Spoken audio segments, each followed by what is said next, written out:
Hey everyone, कैसे हो आप सब लोग। स्वागत है आपका, वेलकम है आपका, वार्म वेलकम है आपका हमारे यूट्यूब चैनल पे। सो सर, आज हम स्टार्ट कर रहे हैं कारो 2020 का क्लोज नंबर 9 से लेके क्लोज नंबर 21 तक हम लोग खत्म करेंगे। 21 कंसोलिडेशन वाला। सो सर, क्लोज नंबर 9 क्या है, फटाफट से हम लोगों ने अभी इस बार क्या किया है। बच्चों ने बोला कि सर नहीं, आप हमें अलग से नोट्स मत दीजिए, हमें स्टडी मटेरियल से ही पढ़ाइए। तो हम लोगों ने स्टडी मटेरियल से ही शुरू किया है। स्टडी मटेरियल के अंदर, हालांकि उसके अंदर भी मैं क्या कर रहा था, स्टडी मटेरियल का कॉपी पेस्ट ही कर रहा था और जस्ट रेड हाईलाइट कर रहा था। बट बच्चे बोले कि नहीं सर, आप क्या करो, स्टडी मटेरियल में ही हाईलाइट करके दे रहे हो, हम बहुत अच्छे लोग हैं, तो आप आपकी मेहनत कम करो। तो ठीक है भाई, ऐसा करते हैं। सो पेज नंबर है सर आपका 7.70, पेज नंबर 7.70 है, क्लोज नंबर 9 है। क्लोज नंबर 9 पूरा लोन्स के बारे में बोलता है। लोन क्या बोलता है, क्या क्या कंपनी लोन में घोटाले कर सकती है। सो सबसे पहले बोलता है, कारो बोलता है कि क्या कंपनी ने payment of repayment of loan और अदर बोरोविंग या इंटरेस्ट, मतलब बेसिकली लोन के इंटरेस्ट और उसका जो प्रिंसिपल पेमेंट है उसमें डिफॉल्ट किया है। अगर किया है तो period and amount of default to be reported. देखो, क्या लोन में कंपनी ने प्रिंसिपल और इंटरेस्ट में डिफॉल्ट किया है तो उसको रिपोर्ट करना है, सिंपल। तो सबसे पहले बोरोविंग किस टाइप की थी, नेचर ऑफ बोरोविंग क्या था, कौन किसने दी बोरोविंग, कितना अमाउंट पे नहीं किया बिफोर ड्यू डेट, प्रिंसिपल था या इंटरेस्ट था, और number of days of delay और रिमार्क्स इफ एनी, सिंपल। इसका क्लोज 9 का सब क्लोज ए। सब क्लोज बी क्या बोलता है कि क्या कंपनी को किसी भी बैंक या फाइनेंशियल इंस्टीट्यूशन ने विलफुल डिफॉल्टर बोला है क्या, विलफुल डिफॉल्टर बोला है क्या। और क्लोज सी क्या बोलता है सर कि क्या जो टर्म लोन्स है applied for the purpose for which the loans were obtain. भाई, लोन मैंने जिस पर्पस के लिए ऑब्टेन किया था उसी पर्पस के लिए तो मैंने अप्लाई किया हो ना। सपोज मैंने लोन लिया था कि भाई मैं एसेट्स परचेज करूंगा, तो क्या मैंने एक्चुअली एसेट्स परचेज की या मैं घर ले गया। सो वो हमको रिपोर्ट करना पड़ेगा। फंड्स जो रेज किए हैं शॉर्ट टर्म बेसिस पे have been utilised for long term basis. So basically हम लोगों ने बोला कि भाई मैंने बैंक को जाके बोला कि भाई मुझे 3 महीने के लिए फंड चाहिए। तो बोला कि ठीक है भाई, 3 महीने के लिए ले जाओ। और मैंने क्या किया, लॉन्ग टर्म पर्पस के लिए अप्लाई कर दिया। Company has taken any funds from any entity or person on account of or to meet the obligation of subsidiaries, associate और joint venture। कंपनी के पास, कंपनी पूरी डेट फ्री थी, लेकिन subsidiaries, joint venture और associates पूरे date में डूबे पड़े थे। तो कंपनी ने उनके बीएफ पे क्या किया, लोन लिया और उनके ऑब्लिगेशंस मीट किए। तो ऐसा कुछ हुआ है तो वो भी बताओ आप हमको। And company has raised loans during the year on the place of securities held in subsidiaries, joint venture और एसोसिएट कंपनी। क्या कंपनी ने लोन ऑब्टेन किया है on the basis of subsidiaries, associates और joint venture. So basically sir, हम लोग क्या बोल रहे हैं कि लोन के बारे में कंपनी को क्या क्या रिपोर्ट करना है। सबसे पहले बात, क्या तुमने प्रिंसिपल इंटरेस्ट के रीपेमेंट में डिफॉल्ट किया है या नहीं, और क्या तुम्हें किसी बैंक और फाइनेंशियल इंस्टीट्यूशन ने विलफुल डिफॉल्टर बोला है या नहीं, और जो भी तुम लोगों ने टर्म लोन लिए थे, जो जिस पर्पस के लिए थे वही पर्पस पे तुम लोग टिके हुए हो या नहीं। चौथी बात कि सर जो मैंने फंड्स लिए थे वो शॉर्ट टर्म बेसिस के लिए है, तो उसी बेसिस पे अप्लाई कर रहा है, लॉन्ग टर्म के लिए तो नहीं किया है ना। और अगर लॉन्ग टर्म के लिए किया है तो मुझे रिपोर्ट करना पड़ेगा। क्या कंपनी ने कोई फंड्स लिया है किसी एंटिटी से या फिर किसी और पर्सन से, ताकि वो ऑब्लिगेशन मीट कर सके, किसका, सब्सिडरीज, जॉइंट वेंचर और एसोसिएट्स का। और उसका उल्टा क्या कि जो सब्सिडरीज, जॉइंट वेंचर और एसोसिएट्स है तो उनके बेसिस पे सिक्योरिटी रख के, on the basis of their security company ने खुद ने लोन लिया क्या।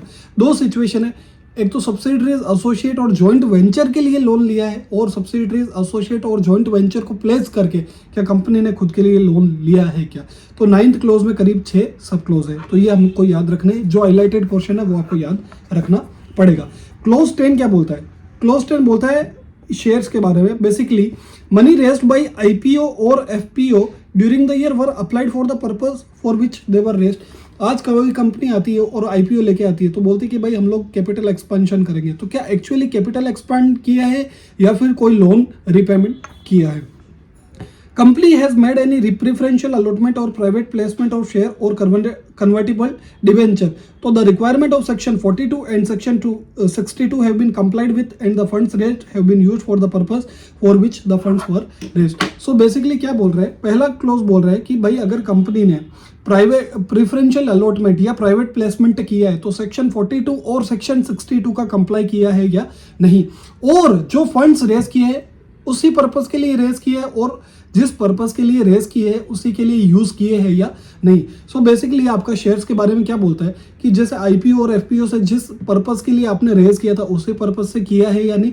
और अगर आपने प्राइवेट प्लेसमेंट किया है तो सेक्शन 42 और सेक्शन 62 को कंप्लाई करना है और जो पैसा प्राइवेट प्लेसमेंट के थ्रू आपने रेस किया है वो उसी पर्पस के लिए अप्लाई किया है या नहीं।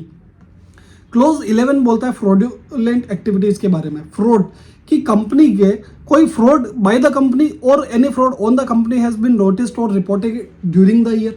कोई फ्रॉड कंपनी ने किया है या कोई फ्रॉड कंपनी पर हुआ है तो कोई ऐसा फ्रॉड नोटिस या रिपोर्ट हुआ है। क्या ऑडिटर ने फॉर्म एडीटी 4 का यूज किया है या एडीटी 4 फाइल किया है कंपनी ने। क्या ऑडिटर ने कंसिडर करी है we shall blower complaints. We shall blower complaints क्या होती है बेसिकली कंपनी जो बड़ी बड़ी कंपनीज होती है ना वो क्या करती है कि एक अपने वेबसाइट पे बड़ी बड़ी कंपनीज नहीं इसकी भी एक अलग क्राइटेरियाज है। सो वेबसाइट पे लगा के रखती है या डिफरेंट मोड्स ऑफ कम्युनिकेशन जैसे एम्प्लॉयज़ का हो गया स्टेक होल्डर का हो गया और जो रेलेवेंट स्टेक होल्डर है उनको बोलते हैं कि भाई तुमको कोई अनयूजुअल या जैसे कोई वेंडर है वेंडर से मेरे बायर ने मेरे कंपनी का एक बायर है उसने बोला कि भाई तुम मुझे इतने पैसे दोगे तो मैं तुमको कमीशन ज़्यादा दिलवा दूंगा लेकिन तुमको मुझे भी कमीशन देना पड़ेगा। तो ये क्या हो गया एक ब्राइबरी का केस हो गया। तो वेंडर बोला यार ये तो गलत कर रहा है अपनी कंपनी के साथ जिस थाली में खा रहा है उसी में छेद कर रहा है। तो उसने बोला लगाया डायरेक्टर को फ़ोन कि भाई आपके लोग क्या कर रहे हैं। तो वो हो गई एक we shall blower complaint. Basically director को फ़ोन नहीं करेगा कंपनी की वेबसाइट पर नंबर दिया हुआ होता है डायरेक्टर तक तो पहुँचना बहुत बड़ी बात हो जाती है बड़ी बड़ी कंपनीज के अंदर। लेकिन आप लोग जब as an auditor as an बड़े स्टैट्यूटरी ऑडिटर बनोगे बड़े बड़े ऑडिट करोगे तो आपको मिलने का मौका जरूर मिलेगा। फिर क्लोज 12 क्या बोलता है। क्लोज 11 हम लोगों ने फ्रॉड के बारे में पढ़ा। बेसिकली क्लोज 11 फ्रॉड के बारे में बात करता है कि क्या कोई भी फ्रॉड कंपनी में हुआ है या कंपनी के अगेंस्ट हुआ है या कंपनी के अगेंस्ट हुआ है या कंपनी ने खुद ने किया है। तो ऐसा कोई फ्रॉड नोटिस या रिपोर्ट हुआ है या ऑडिटर ने एडीटी 4 फाइल किया है और ऑडिटर ने विशल ब्लोअर कंप्लेंट्स कंसिडर की है या नहीं। फिर आता है निधि कंपनी के बारे में। क्लोज 12 बोलता है निधि कंपनी के बारे में। वो क्या बोलता है कि क्या जो निधि कंपनी है उसका net on fund to deposit in the ratio 1:20 है या नहीं। पहली बात तो ये। और निधि कंपनी ने मेंटेन किया है 10% अनएंकम्बर्ड डिपॉजिट के अंदर जो एज स्पेसिफाइड है निधि रूल्स के अंदर। और अगर कोई डिफॉल्ट हुआ है payment of interest on deposit और रीपेमेंट देयर ऑफ तो उसकी डिटेल्स हमको देनी पड़ेगी। सो बेसिकली क्या बोल रहे हैं कि जो निधि कंपनी है उसका net on fund to deposit ratio 1:20 होना चाहिए to meet out the liability. फिर क्या बोलता है निधि कंपनी इज मेंटेनिंग 10% इन अनएंकम्बर्ड डिपॉजिट्स। सो जो किस में दे रखा है निधि रूल्स 2014 के अंदर। और क्या कोई निधि कंपनी ने डिफॉल्ट किया है प्रिंसिपल और इंटरेस्ट को चुकाने के अंदर। क्लोज आता है आपका 13 बहुत बढ़िया छोटा सा क्लोज है। क्या बोलता है कि जो भी ट्रांजैक्शन कर रहे हो किसके साथ रिलेटिव के साथ रिलेटेड पार्टी के साथ रिलेटेड पार्टी ट्रांजैक्शन वो कंप्लाई करना चाहिए सेक्शन 177 एंड सेक्शन 188 को। सो ये हमारा क्लोज 12 बोलता है। जो हाईलाइटेड पोर्शन है वो आप स्टडी मटेरियल में ग्रीन हाईलाइटेड पोर्शन है उसको हाईलाइट कर लीजिए और उसी को आपको याद करना है। क्लोज 14 क्या बोलता है कि भाई एक इंटरनल ऑडिट सिस्टम होना चाहिए commensurate with audit and with size and nature of its business. कि क्या कंपनी ने इंटरनल ऑडिट सिस्टम रख रखा है वो प्रॉपर है या नहीं है उसकी साइज है। सपोज कंपनी की साइज है 10,000 करोड़ की और इंटरनल ऑडिटर बिठा रखा है लाख रुपए महीने का दे रहा है 12 लाख रुपए तो इट्स नॉट जस्टिफाइबल। और बेसिकली टीम कितनी है 4 जनों की टीम है। सो अमाउंट वाइज भी और नेचर वाइज भी और basically team composition of team wise भी it's very small for 10,000 turnover crore company. Reports of internal auditor क्या स्टैट्यूटरी ऑडिटर ने कंसीडर करी है। जब भी आप प्रैक्टिकली वर्क करोगे ना लाइक किसी बड़ी कंपनी की ऑडिट करोगे सो जब आप क्या करते हो कि कम्युनिकेशन विथ TCWG या उसके अंदर जब भी आप कंक्लूडिंग स्टेज पे होते हो ना तो आप लोग क्या करते हो कि इंटरनल ऑडिट की भी रिपोर्ट्स मंगवा लेते हो। सपोज कि इंटरनल ऑडिट रिपोर्ट ने कोई सेल्स के रिलेटेड या कोई परचेज के रिलेटेड क्वेरी निकली तो भाई आप लोगों ने देखा होगा परचेज का रही है तो आप क्या बोलते हो कि हाँ भाई ये ऑब्जर्वेशन निकला था। सपोज ये इंटरनल ऑडिटर का ऑब्जर्वेशन है और ये मैनेजमेंट ने रिस्पॉन्स दिया। सपोज इंटरनल ऑडिटर ने ऑब्जर्वेशन निकाला कि there is a reconciliation difference between quantities in SAP, quantities recorded in SAP as well as in physical store. Yeah, there is a non-moving stock which is lying in warehouse या फिर which lying in inventory for more than 3 years. तो company ने response में क्या लिखा कि we are taking follow up with customer और vendor to clear off the inventory. लेकिन कंपनी ने क्या कर रखा है फाइनेंशियल्स के अंदर, कैसे उसका एक्शन लिया है कि भाई कंपनी ने उसको राइट ऑफ कर दिया, बेसिकली प्रोविजन कर दिया उस इन्वेंटरी के against. So as a statutory auditor मैं भी क्या देखूंगा कि हाँ भाई ये ऑब्जर्वेशन निकला बराबर है, ये ऑब्जर्वेशन तो मेरा भी था, सेम सेम दोनों भाई भाई, क्योंकि सीएसी है। ठीक है, फिर मैंने क्या एक्शन लिया एज ए स्टैट्यूटरी ऑडिटर, मेरी लाइबिलिटी कहाँ थी फाइनेंशियल पे, तो इंटरनल ऑडिटर का ऐसा कोई ऑब्जर्वेशन ना हो जाए जिसका फाइनेंशियल में इम्पैक्ट नहीं लिया हो। अभी इंटरनल ऑडिटर का ये ऑब्जर्वेशन था कि भाई नॉन मूविंग स्टॉक, तो ऑडिटर ने बोला, स्टैट्यूटरी ऑडिटर का भी एक रिमार्क्स का कॉलम बनेगा एक्सेल के अंदर, और वो बोलेगा कि भाई I have taken the provision for the same in the inventory, और हम लोगों ने ये चेक भी कर लिया which is vetted by us. So वो पॉइंट्स क्लोज हो गए। तो इंटरनल ऑडिटर रिपोर्ट के सारे पॉइंट्स अपने को चेक करने पड़ते हैं। फिर आता है मेरा क्लोज 15। क्लोज 15 क्या बोलते हैं, whether there are any non cash transaction with director और persons connected with him. So basically कोई नॉन कैश ट्रांजेक्शन तो नहीं किया ना डायरेक्टर और persons other than connected with him, तो वो आपको बताना है। अब ये आरबीआई से रिलेटेड जो ये बैंकिंग कंपनीज होती है ना, उसके रिगार्डिंग ये क्लोज है कि company is required to be registered under 45A, जैसे जो जिसके लिए हमको रजिस्ट्रेशन करवाना पड़ता है कि भाई हम लोग फाइनेंशियल एक्टिविटीज़ करेंगे, तो वो क्या जो कंपनी अगर रिक्वायर्ड टू बी रजिस्टर्ड है तो क्या रजिस्ट्रेशन ऑब्टेन किया है या नहीं। Whether the company has conducted any NBFC और housing finance activity without a valid certificate of registration, क्या किसी कंपनी ने ऐसा कंपनी का एमओए बोलता है कि भाई हम लोग तो मैन्युफैक्चर करेंगे, लेकिन पता चल रहा है कि कंपनी तो क्या कर रही है, लोन प्रोवाइड कर रही है, इंटरेस्ट ले रही है, तो ऐसा काम कंपनी को नहीं करना है। अगर company is a core investment company, तो whether it continues to fulfil the criteria of CIC, अगर कंपनी बोलती है कि भाई मैं तो इन्वेस्टमेंट कंपनी हूँ, तो क्या ये कंटिन्यू कर रही है क्राइटेरिया जो भी है सीआईसी का। Whether the group has more than one CIC as a part of the group, क्या मोर देन वन सीआईसी है as a part of the group, अगर तुम लोग देखोगे एज ए कंसोलिडेटेड ग्रुप देखोगे तो क्या मोर देन वन सीआईसी है या नहीं। सो ये बेसिकली आरबीआई रिलेटेड गाइडलाइंस है कि भाई सबसे पहले तो रजिस्ट्रेशन होना चाहिए, रजिस्ट्रेशन लिया हुआ है या नहीं पहले वो चेक करो, और अगर तुम लोग एक्टिविटीज़ कर रहे हो एनबीएफसी हाउसिंग फाइनेंस एक्टिविटीज़, तो उसके लिए भी वैलिड सीओआर होना चाहिए, वो है या नहीं। सीआईसी है क्या वो फुलफिल कर रही है क्राइटेरिया, और अगर ग्रुप में मोर देन वन सीआईसी है तो तुमको इंडिकेट करना पड़ेगा कि भाई ये कंपनी मेरी सीआईसी है। बेसिकली एक होल्डिंग के अंदर 50 सब्सिडरी है, तो 50 में से 25 मेरा सीआईसी वर्क कर रही है, as a work CIC core investment company work कर रही है। फिर मेरा क्लोज 17 क्या बोलता है, सर क्लोज 17 बोलता है कि कंपनी ने क्या इनकर किया है cash loss in the financial year, क्या कंपनी ने कैश लॉस भी इनकर किया है, मतलब कैश में भी लॉस हुआ है कंपनी को। बेसिकली नेट लॉस तो आ ही रहा है, लेकिन क्या कैश भी आउटफ्लो हो गया है, बहुत ज़्यादा आउटफ्लो हो गया है, मतलब इनफ्लो से ज़्यादा कैश इनफ्लो से ज़्यादा क्या हो गया, कैश आउटफ्लो हो गया। तो अगर ऐसा हुआ है तो वो फिर आपको रिपोर्ट करना पड़ेगा। फिर मेरा क्लोज 18 क्या बोलता है, weather there is any resignation of statutory auditor, क्या किसी स्टैट्यूटरी ऑडिटर ने ड्यूरिंग द ईयर रिजाइन किया है या नहीं। फिर आता है सर मेरा क्लोज 19।